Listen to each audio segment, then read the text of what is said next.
Well, hello, everybody. It's Heather. Just checking in. It's been a little bit nutty. I am right now just like down in the home studio, been on podcasts with different people and coaching calls, just doing the work we do here at Employee Fanatics. It's been amazing. But I wanted to check in, see how everybody's doing out there. I'm feeling a little disconnected, I'm going to be honest, because I haven't been able to do any lives. And I've just been like heads down with all the things related to the book. And so it's been a little crazy. A couple of weeks ago, I did a spontaneous live on a Saturday morning where I had like just worked out. And so there's a group of people that were able to join for that. And that was fun. And I like to do the spontaneous because you just never know what you're going to come up with. Part of it is that I have lately, I've been having a couple people when I respond to them or something, they go, "Oh, wow, that's just, so important because you're so high stature or you're such an important person." And, I don't like that. I don't like it because I am human just like everyone else. And, I'm out there just like everybody else, like fighting the good fight, right? Trying to have the relationships with people and just trying to be a good person, trying to be a good mom, trying to make sure the messages that are out there really impact a lot of people and that it's not just about me, that it's others focused too. So, this leadership of the heart in the corner of the screen is something I try to live by. I'm not perfect by any stretch of the imagination, but I try to live by. Someone said today, here's the cover of the book. So for those who didn't see it, I just love it. It's like in person right here. It's like live. Look at that. Oh, and I just think they've done a great job with it. And most of you actually voted on which cover would be the best one. And this is the one.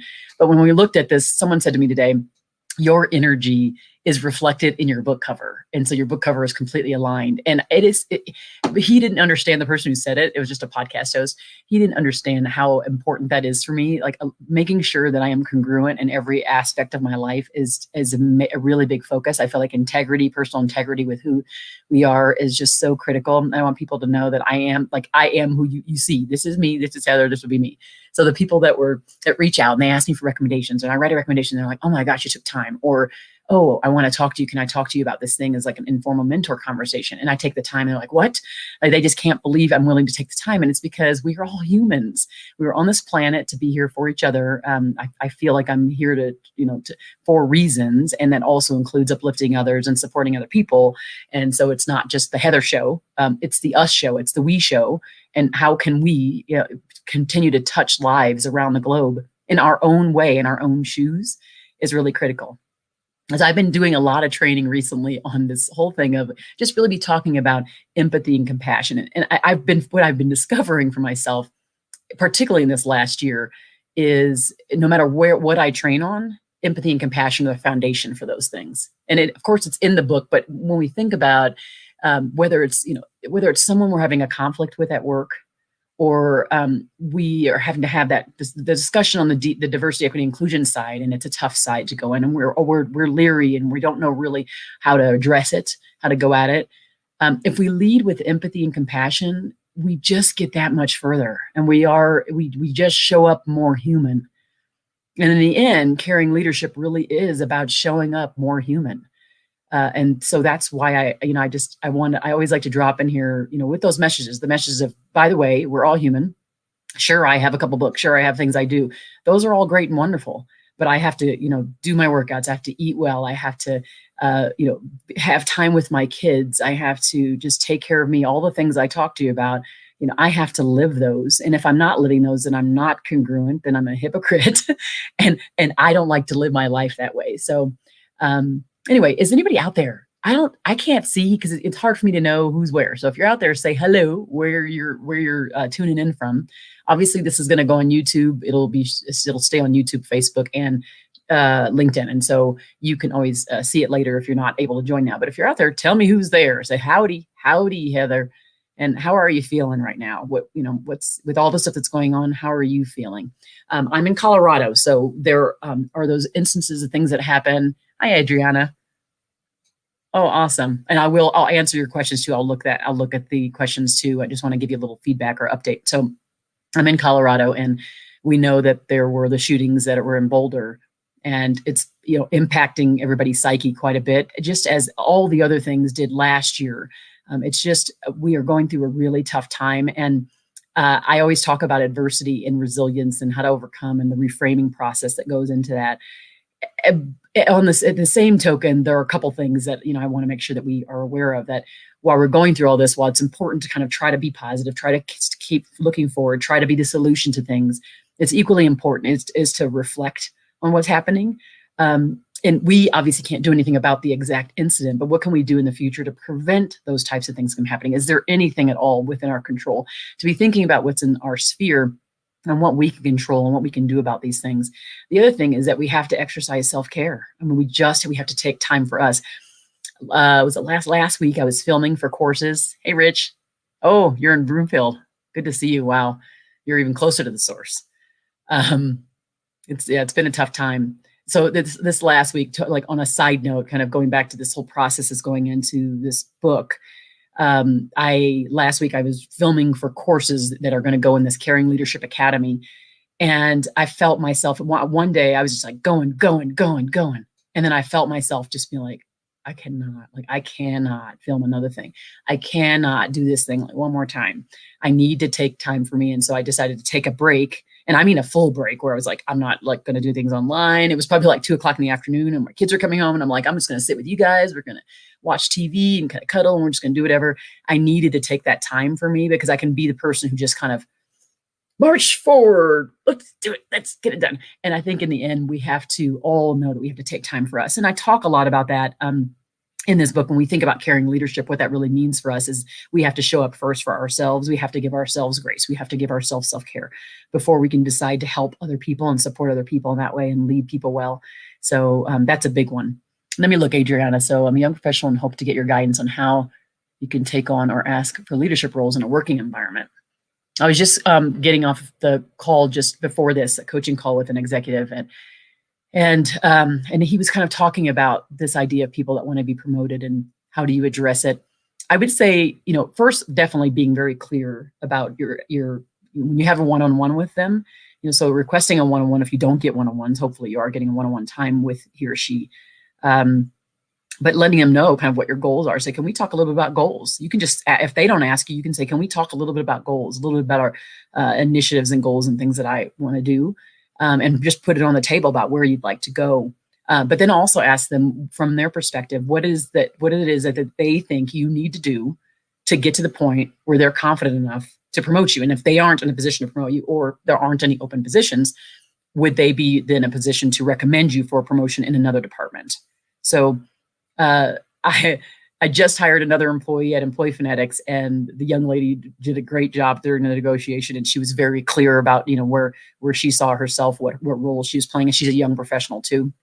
And, I think being direct and kind of, standing your ground in a respectful way is always, I think, the way to go in that conversation. But I would not pussyfoot because it's just that gets you nowhere. There's a book called The Alliance by Reid Hoffman. He's actually obviously the co-founder of LinkedIn.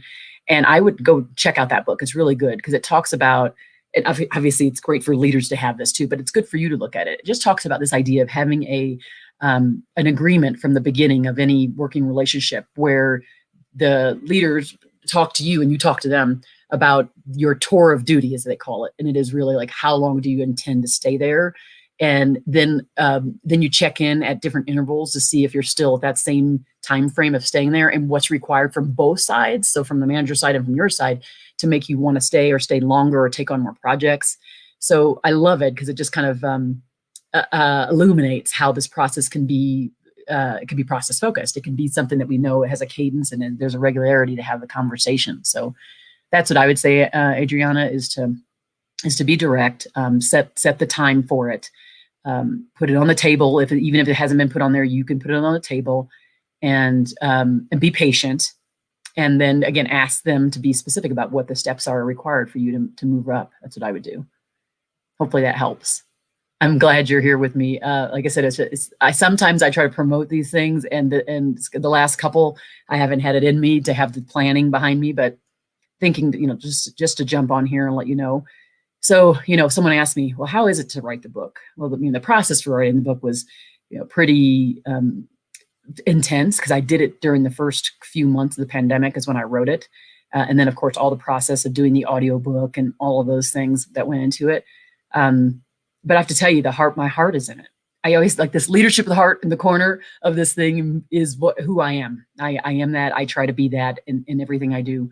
And like I said, it's not about perfection. Leadership is not about perfection. It is not about a destination. It is about the journey that we take. And you don't have to have a title to be a leader.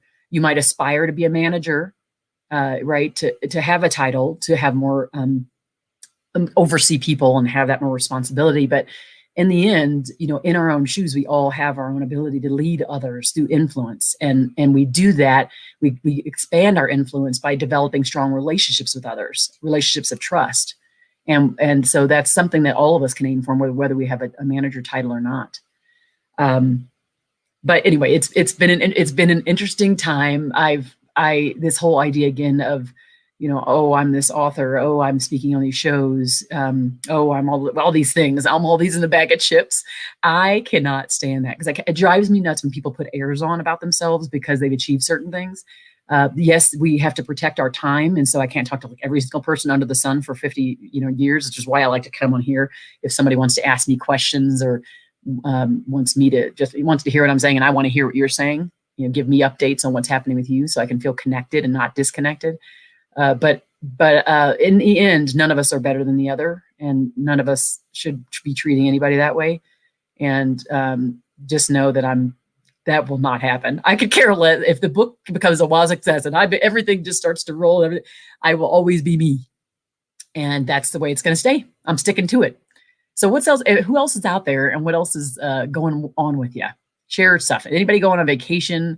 Anybody planning a vacation? I have not done a vacation for a couple of years, obviously, because most of us didn't do anything last year. So I did just book a trip to Mexico for the 6 of us to go to, because I have 4 kids. So we are doing that in June, and I am just so darn excited about that. And I'm trying to figure out what other types of trips I can take that are vacation, because my team and I are working kind of burning the midnight oil, just doing a lot of work to bring everything to fruition for the leaders that will kind of come into our. I look at it as like a big hug. I love hugs. So when I see this book and I think about the process, the system of support that we're creating for leaders, I just think of it as like I'm hugging this big envelope. So we are preparing right now for the biggest hug ever globally. And so it's a fun time, but it's also pretty tiring. Who's with me? Anybody have any big projects? What's going on? Rich, Adriana, or who else is there? Because again, I can't really see everyone. So tell me in the comments. Anything interesting? Any questions you have?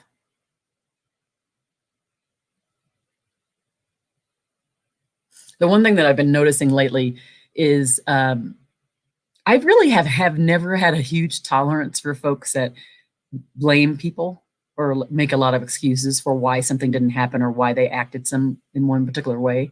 It doesn't mean that I'm not empathetic to them. I just sometimes I feel like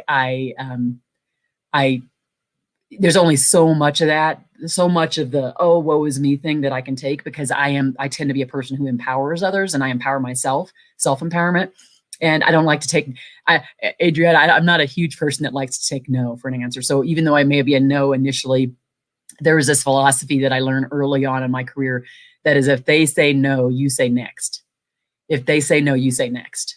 And you can kind of think of it, it's like a little beat. If they say no, you say next. And so often when I hear people blaming or hear people saying this thing didn't happen, I think to myself, they just said no, you say next. And it's an automatic for me, but I've created a trigger in my mind. And I think we can all do that. But that's something I've been noticing lately, that I've been hearing some people giving in to a reality that they think's in their head, and they haven't necessarily been looking to change it. And so I try to, help them and be that person too in lots of different ways. I can't see who that is. It said, hi, Heather, but hello. It just says LinkedIn user. So tell me who it is. Should I know who that is? Okay, Adriana. So really appreciate the feedback. I'm also in Colorado. Oh, actually, hortified. Yes. Yeah. My sister's a manager for King Supers and travels to many stores. Oh, yeah. I totally agree. Ooh, I see a little heart there. That's kind of cool. I didn't even know you could do the responses like that. Because I can't see you, and I'm seeing, who's the person that said, hi, Heather? Who said hi, Heather? I want to know, because it's no fair. See, you get to watch me and see me in my disheveled state. Oh, it's Laura. Laura. Which Laura?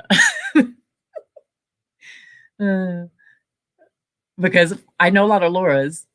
Hey, Paul. Hey. Um, which Laura? Let's just tell me which Laura it is, because I think if it's the Laura I'm thinking of. So how's everything going? Any a heart? Oh, the heart was from you. I love that. Well, that does not surprise me at all, Paul. What are you up to anyway? What is everybody up to here? You know, I come on here, I'm just like talking about the book, talking about how I'm feeling. I'm just spontaneous with it today.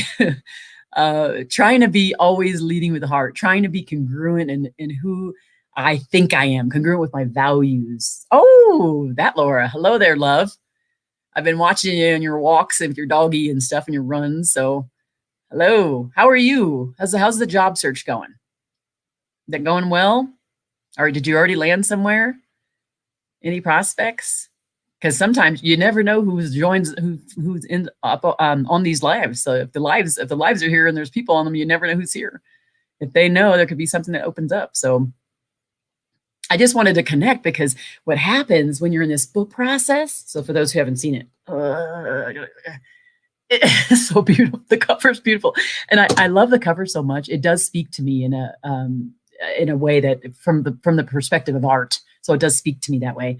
But when you're in this process of just like book and academy and like all this stuff, you can't think of anything. It's like you don't even you don't think of anything else. You just you're just like, okay, I got to get this done. I have to move this. I have to move that. I have this show. I have that. And it's nice to say, okay, let's just like talk. What's happening with everybody out there in the world? What's happening with you? Do you have any questions? Do you have any feedback? Do you have any stories? Do you have any vacations that you have planned? Because like I said, I'm going to Mexico in June, and I am telling you, some years ago, after this has been a long time ago. I'm not going to tell you how long. I'm not dating myself that much, but some years ago, right after taking the bar exam, at that point it was my boyfriend, but he immediately, we just right away went to the airport and went to Napa, and it was like, yeah, this is like amazing.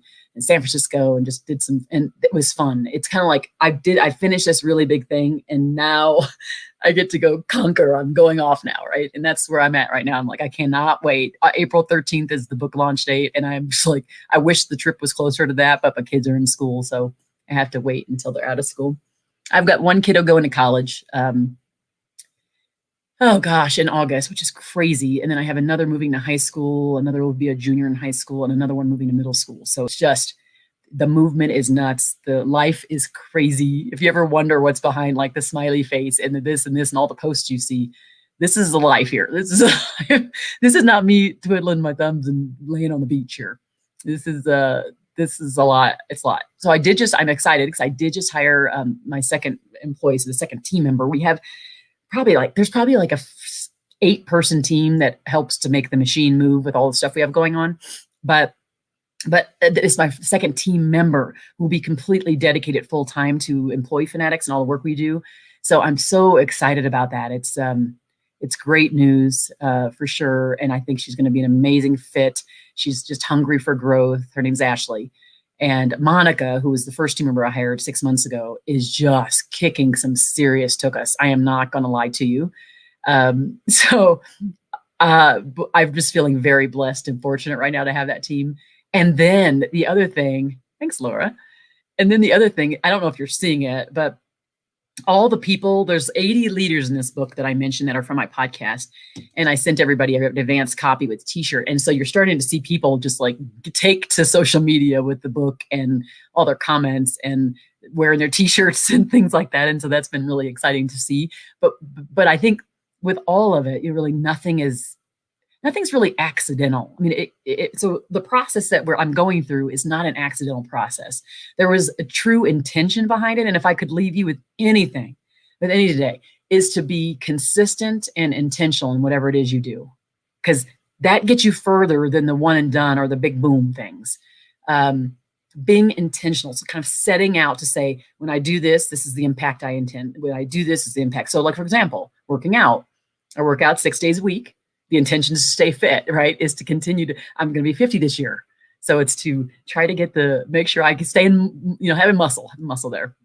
eating well because I want to stay fit and I want to stay in the weight that I'm comfortable with. And so I'm intentional about that.